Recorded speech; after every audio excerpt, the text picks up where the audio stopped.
Hello and welcome to Fresh Face One Shots. My name is Joey, And I'm Jacob. and today we are continuing Superman by Joshua Williamson, continuing the event House of Brainiac. This is part 4, the official part 4 of House of Brainiac. It's technically part 5. It's weird. Comic events are weird. But yeah, today we had a really simple issue today. I I think I could genuinely describe the plot of this one in like 4 sentences. It's pretty simple. Really effective last scene though. I loved the last really scene. effective last scene. I will say I'm starting to get some concerns. Well, here's the thing though. We theorized last time that this is mostly setting up for Absolute Power. And that's my concern. Well, I've now also read the Absolute Power pre-comic book day issue since our last video. Maybe not as much as I had thought, and also especially considering the Queen Brainiac's role in this issue. I thought she wasn't going to be unveiled till the end, but here we are. Here, spoilers. You're watching this video. Spoilers. She's fully unveiled by the end of this one, and we still have 2 main issues left of the event. So, who knows? Who knows? I have a. So I will say, part of me is hoping that the next Action and Superman issues get to be at least 33-page issues, like it would be with a main story in the backup. Because I'm also getting a little worried that Williamson might be botching the conclusion of the event. I'm not worried about that yet. I'm just getting a little. I don't think I personally have any reason to be worried about that yet. I'm 2 issues left.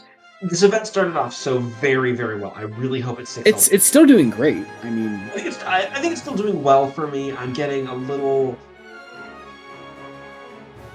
I think this is very much suffering from it being a middle issue, and not having that conclusion makes it a little odd to talk about. I will say, there were things in here that I did love. Every time Supergirl was on screen. On page. On screen, yes. I mean, I do. First of all, I do just love the opening page of this with Superman and Lobo punching each other in their like onomatopoeia letters. It's great. Yeah. Really fun. I do love the opening art. fight. A lot of great 2-page spreads here early on. Some great action that. Some great layouts. Oh yeah. Specifically for the fights. Also, Lobo's just portrayed as an idiot, like just the idiot that he is. I do like also like I feel like I'm getting to know General Chakal a bit better throughout this. Because I do like the way this is. I do like the way this is played. That like pretty much like Chakal like sort of tricked Lobo into like using his sort of masculinity into like just like trying to like take on Superman himself. But like no, he's just getting him to weaken him so Chakal could just come in and trap Superman himself to take him straight to Brainiac. It's cool. I feel like I feel like I learned a lot more about Chakal through seeing this. This is actually quite good at doing like background characterization, especially in an event like this where there are a lot of characters. Because this is a Superman issue, but this is like the first issue where it feels like also like like I said, Kara has a role to play.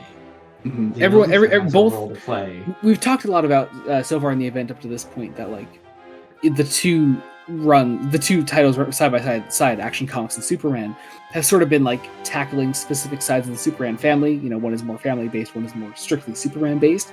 But I think this is the issue where all that is sort of coming together. We're seeing those plots collide here. Whereas like we're seeing in the bottle city of Kolu, we see like Kara and Lex together, and also we're getting a lot more on Lex's insights and into like what he was doing, like working with Brainiac there. I'm really enjoying seeing that and how that sort of collides with Clark's side of the plot. And also, I'm glad to see that backup story from last Action Comics issue come in here, as we have some more Brainiac's son and his mother here, helping Kara and Lex escape from the Brainiac robots here. Really, really fun stuff. Also, I love you mentioned how great Kara is in this. I love seeing her like reactions, her and Lex's reactions to the arrival of those 2 characters. Really, really great stuff there. The thing, the issue where like a lot of things have been moved into place. In a lot of ways, like we actually get Superman and Brainiac face to face by the end of Yep. this. Chakal and Lobo bring Superman straight to Brainiac, and yeah, we begin to enact the final phase of Brainiac's plan here as everything comes together. He brings to life finally the Queen Brainiac, who first off, we've seen a few promotional images, but I feel like actually like seeing her properly like in the issue here, This is the first time we've actually seen like the actual design. And I really love it. I think it's really cool. Really cool design. It's very cybernetic. We end on this great image that she needs more power, and the idea is that she's going to like obviously like the big twist is the Zarnians are going to be eaten up and absorbed. And we have this this pile of bodies, which is this great this Zarnian massacre. Yeah, it is such a great moment. Also, is Chakal dead there? Is that the one that Lobo's holding there at the end, or I think it is. It might be. I don't know. Which is kind of a shame because I don't know. I was really liking Chakal, but also I could be totally wrong. Maybe he's still around. I don't know. Yes, I will say again. There's some interesting character beats. I find it particularly fascinating that Brainiac is that there's something going on with Brainiac.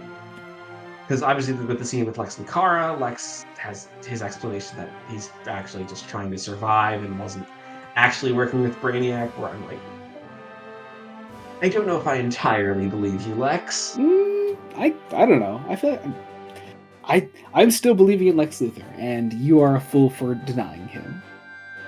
But I also think it's very interesting that like all of our superpowered super family members are essentially used to give the initial life to the Queen. Very I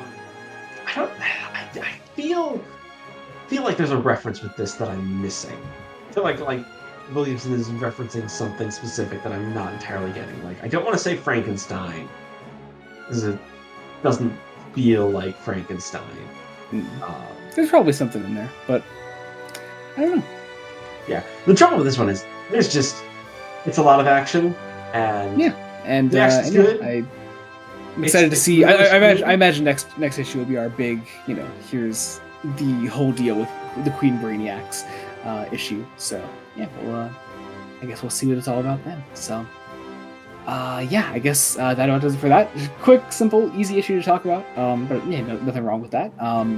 We'll see where that goes next time. But until then, check out other Fresh Face one-shots that we do. We've got Wonder Woman by Tom King and Batman the Brave and the Bold by Various. Check those out. And also check out Fresh Face Comics. We just finished our current block of Green Lantern episodes with Blackest Night. Check out our coverage of that. And we have some Justice League stuff coming up by Jeff Johns. So check all that coverage out. Should be super fun. And I guess that about does it. So yeah, thank you all so much for watching. Until next time, this has been Joey Morgan. And Jacob Licklider. And goodbye.